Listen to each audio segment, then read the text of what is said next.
السلام عليكم ورحمة الله وبركاته.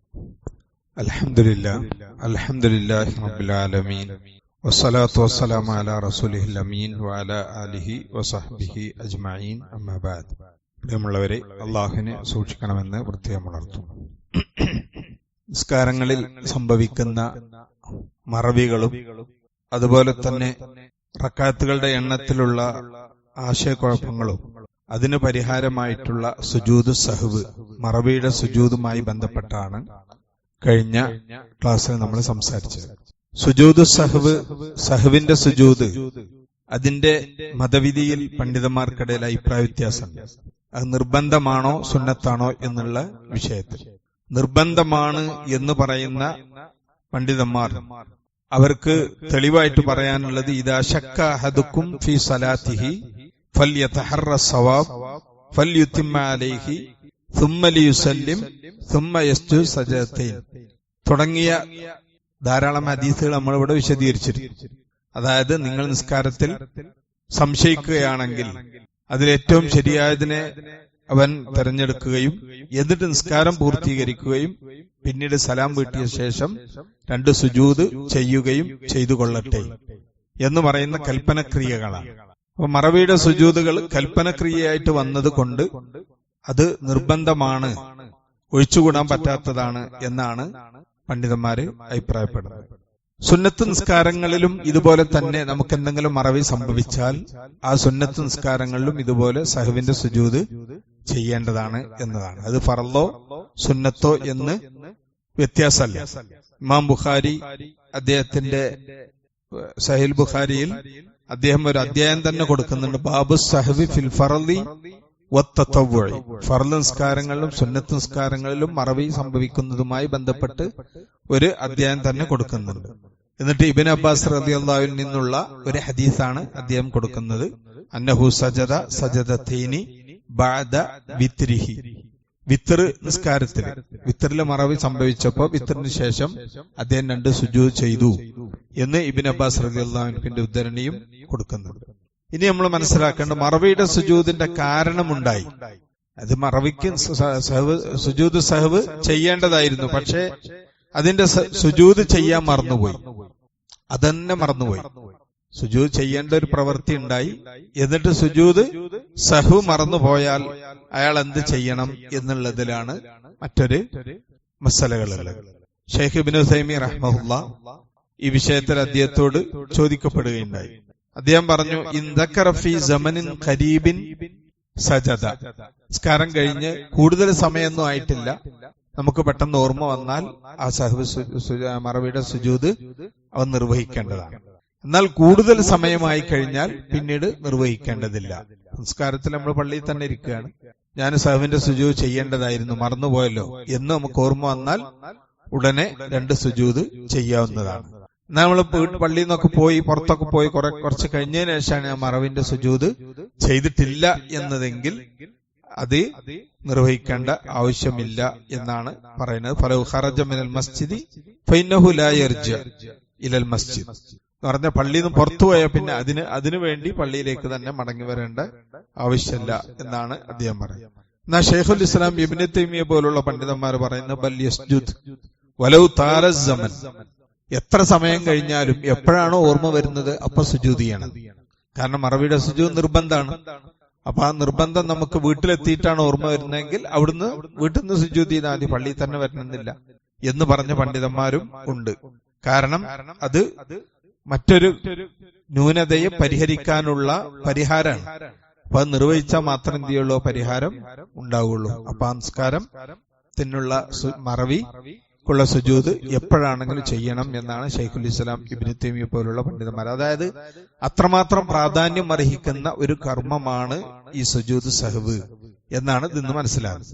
അല്ലാമ Ibnu bass റഹ്മത്തുള്ളാഹി പറഞ്ഞു, ഇദാ നസിയ സുജൂദ സഹ്വി ഫസലാത്തു സഹീഹ, ഒരാൾ മറവിയുടെ സുജൂദ് സംഭവിച്ചാൽ അയാളുടെ നിസ്കാരം ശരിയാവും, അതിൽ തർക്കല്ല.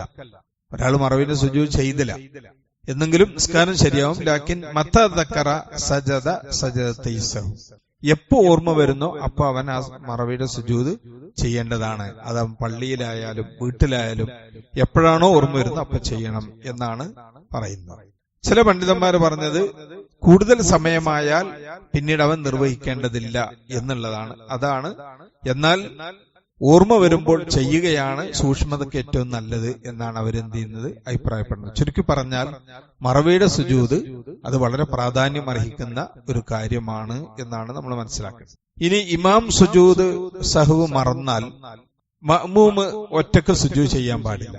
ഇമാം സംസ്കാരത്തില് സഹ്വിന്റെ സുജൂദ് ചെയ്യേണ്ട ഒരവസ്ഥ വന്നു. പക്ഷെ ഇമാം അത് മറന്നിട്ട് എന്ത് ചെയ്തു, സലാം വീട്ടി. എന്നാൽ മഅ്മൂമ് എന്ത് ചെയ്യാൻ പാടില്ല, സുജൂദ് സഹ്വ് ചെയ്യാൻ പാടില്ല. മഅ്മൂമും സലാം വീട്ടുകയാണ് വേണ്ടത്. സലാം വീട്ടിയ ശേഷം ഇമാമിനെ ഓർമ്മപ്പെടുത്തണം നമ്മള് സഹ്വിന്റെ സുജൂദ് ചെയ്തിട്ടില്ല എന്ന്.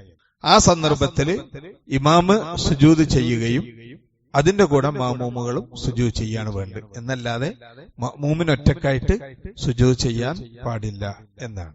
അതേപോലെ നിസ്കാരത്തിൽ പിന്തി വന്ന മസ്ബൂക്ക്, ആ മസ്ബൂക്ക് ഇമാമിനെ തുടർന്ന് നിസ്കരിക്കുന്ന സന്ദർഭത്തിൽ ഒരുപക്ഷെ ഈ മസ്ബൂക്ക് വരുന്നതിന് മുമ്പാണ് സഹ്വിന്റെ സുജൂദ് ഉണ്ടായിട്ടുണ്ടാകുക. അപ്പോഴും ഇമാമ് സുജൂദ് ചെയ്യുകയാണെങ്കിൽ ഇവൻ എന്ത് ചെയ്യണം, ഇമാമിന്റെ കൂടെ സുജൂദ് ചെയ്യണം.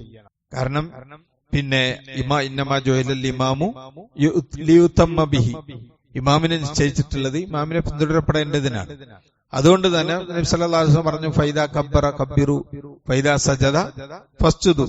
നിങ്ങൾ ഇമാമ് തക്ബീർ ചൊല്ലിയ നിങ്ങളും തക്ബീർ ചെല്ലണം, ഇമാമ് സുജൂദ് പോയാൽ നിങ്ങളും സുജൂദ്ക്ക് പോകണം. അപ്പൊ ഇമാം അവിടെ മറവിന്റെ സുജൂദ് ചെയ്താൽ നമ്മളും എന്ത് ചെയ്യണം, ഇമാമിന്റെ കൂടെ മറവിയുടെ സുജൂദ് ചെയ്യണം. ഇനി മസ്ബൂക്കായ പിന്തി വന്ന അയാള് പിന്നെ സലാം വീട്ടിയതിന് ശേഷം അയാൾ എഴുന്നേറ്റ് നിന്നു. ആ സന്ദർഭത്തിൽ ഇമാം എന്ത് ചെയ്തു, സഹ്വിന്റെ സുജൂദ് ചെയ്തു. എങ്കിൽ അയാള് ഒന്നാമത്തെ അത്തഹിയ്യാത്തിൽ നിന്ന് എഴുന്നേറ്റ അതേ ഹുക്കുമാണ്. ഒന്നാമത്തെ അത്തഹിയ്യാത്തിൽ ഇരിക്കാതെ ഒരാൾ എഴുന്നേറ്റാൽ എന്താണ് ഹുക്കുമുള്ളത്? അതായത് ഇദാ സജദ ഇമാമുഹു ഖബല ഇന്തിസാബിഹി ഖായിമൻ ലസിമഹു അർറുജു. ശരിക്ക് നിൽക്കുന്നതിന് ഉയർന്നിങ്ങനെ വരുന്നേ ഉള്ളൂ, ശരിക്ക് നൃത്തത്തിലേക്ക് എത്തിയിട്ടില്ല എങ്കിൽ അയാള് ഇമാമിന്റെ കൂടെ സുജൂദ് ചെയ്യാൻ മടങ്ങാണ് വേണ്ടത്. നമ്മൾ സാധാരണ എന്താ ചെയ്യുക, അങ്ങനെയാണെങ്കിൽ ഇരിക്കുകയാണ് ചെയ്യുക. നേരെ മറിച്ച് നേരെ നിന്ന് കഴിഞ്ഞാലോ പിന്നെ മടങ്ങേണ്ടതില്ല.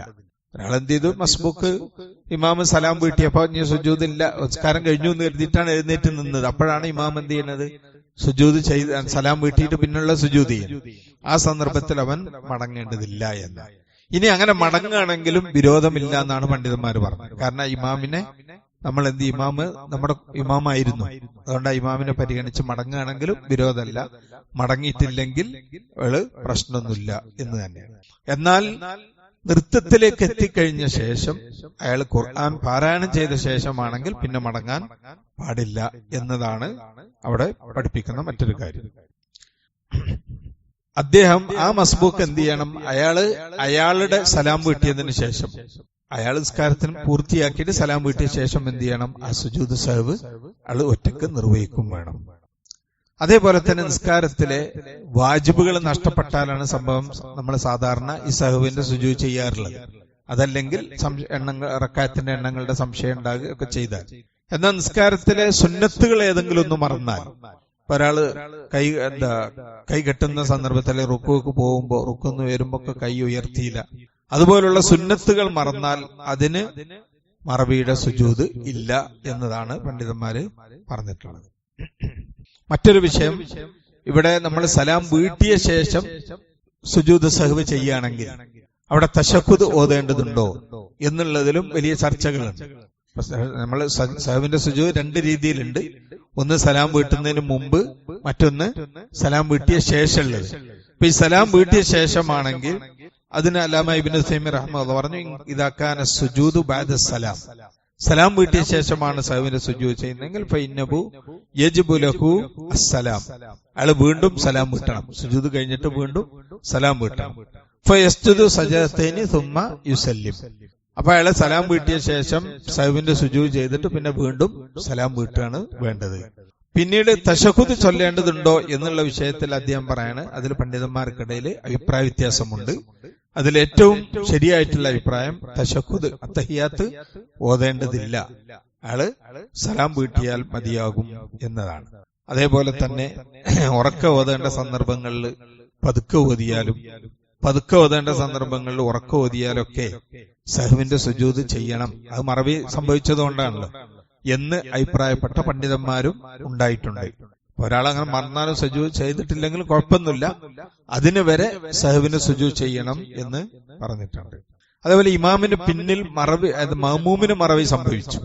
നമ്മൾ നിസ്കരിക്കുമ്പോൾ ഇമാമിന്റെ പിന്നിലാണ്, മഅ്മൂമാണ്. മഅ്മൂമിന് എന്തെങ്കിലും ഒരു മറവി സംഭവിച്ചു കഴിഞ്ഞാൽ അവരെന്ത് വേണ്ട, സുജൂദ് ചെയ്യേണ്ടതില്ല.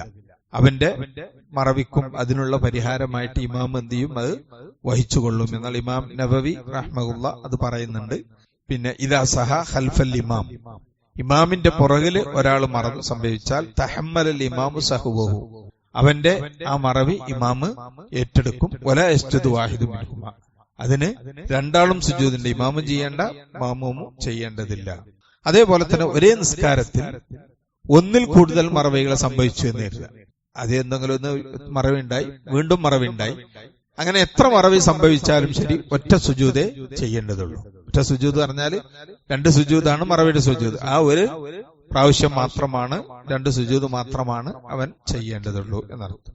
അതേപോലെ തന്നെ മയ്യത്ത് നിസ്കാരത്തിൽ മറവി സംഭവിച്ചാൽ, മയ്യത്ത് നിസ്കാരത്തിൽ മറവി സംഭവിച്ചാൽ അതിന് സുജൂദില്ല. കാരണം മയ്യത്ത് നിസ്കാരത്തിൽ എന്തില്ല, സുജൂദില്ലാത്തത് കൊണ്ട് തന്നെ അതിന് മറവി സംഭവിച്ചാലും സുജൂദില്ല എന്നുള്ളതാണ്. ഇനി ഈ സുജൂദില് എന്താണ് പ്രാർത്ഥിക്കേണ്ടത് ഒക്കെ നമുക്ക് അഭിപ്രായങ്ങൾ ഉണ്ടാവും, സംശയങ്ങൾ ഉണ്ടാവും. എന്താണ് ഇപ്പൊ ഈ സുജൂദിൽ പ്രാർത്ഥിക്കുന്നത്? ഈ മറവിയുടെ സുജൂദിനെ കുറിച്ച് പറയുന്നത് സാധാരണ സുജൂദിന്റെ പോലെ തന്നെയാണ് മറവിയുടെ സുജൂദ്. അതിന് പ്രത്യേക പ്രാർത്ഥനകൾ ഉദ്ധരിക്കപ്പെട്ടിട്ടില്ല. സാധാരണ നമ്മൾ സുജൂദ് ചൊല്ലുന്ന സുബ്ഹാന റബ്ബിയൽ അഅലാന്നോ അല്ലെങ്കിൽ സുബ്ഹാനകല്ലാഹുമ്മ റബ്ബനാ വബിഹംദിക അല്ലാഹുമ്മ ഗ്ഫിർലി തുടങ്ങിയ പ്രാർത്ഥനകൾ തന്നെയാണ് പ്രാർത്ഥിക്കേണ്ടത്. അത് സുജൂദ്ക്ക് പോകുമ്പോ അല്ലാഹു അക്ബർ എന്ന് പറയുന്നു, സുജൂദിന് ഉയരുമ്പോ അല്ലാഹു അക്ബർ എന്ന് പറയുന്നു. അതേപോലെ പിന്നെ രണ്ടാമത്തെ സുജൂദ്ക്ക് പോകുമ്പോഴും അല്ലാഹു അക്ബർ എന്ന് പറയുന്നു. അങ്ങനെ സാധാരണ നമ്മൾ സുജൂദ് ചെയ്യുന്ന പോലെ തന്നെയാണ് ചെയ്യാനുള്ളത്. അതിന്റെ ഇടയിലുള്ള ഇരുത്തവും ഇഫ്തിറാഷിന്റെ ഇരുത്തം തന്നെയാണ്. എന്ന് പറഞ്ഞാൽ 2 സുജൂദിന്റെ ഇടയിൽ സാധാരണ ഇരിക്കുന്ന ഇരുത്തം തന്നെയാണ് അതിലുള്ളത്. എന്നാൽ ചില റിപ്പോർട്ടുകൾ സുബ്ഹാന മൻ ലാ യനാമു വലാ യസ്ഹു എന്ന് മറവിയുടെ സുജൂദിൽ ചൊല്ലണം എന്ന് വന്നിട്ടുണ്ട്. പക്ഷേ ഹാഫിദ് ഇബ്നു ഹജർ അൽ അസ്കലാനി പോലുള്ള പ്രഗൽഭരായ ഹദീസ് പണ്ഡിതന്മാരൊക്കെ അതിന് അസ്ല് തന്നെയല്ലാന്ന്, ലം അജിദ് ലഹു അസ്ലൻ, അതിന് അടിസ്ഥാനമായിട്ട് യാതൊരു തെളിവും ഞാൻ കണ്ടിട്ടില്ല എന്നാണ് പണ്ഡിതന്മാര് അതിനെക്കുറിച്ച് പറഞ്ഞത്. സഹിഹായ റിപ്പോർട്ടുകളിലൂടെ അത് ഉദ്ധരിക്കപ്പെട്ടിട്ടില്ല എന്നാണ് നമുക്ക് മനസ്സിലാക്കാൻ കഴിയുന്നത്. അതാ വല്ലാഹു അഅലം. സല്ലല്ലാഹു അലൈഹി മുഹമ്മദിൻ വഅലിഹി വസഹബിഹി വസല്ലം. അസ്സലാമു അലൈക്കും വറഹ്മത്തുള്ളാഹി.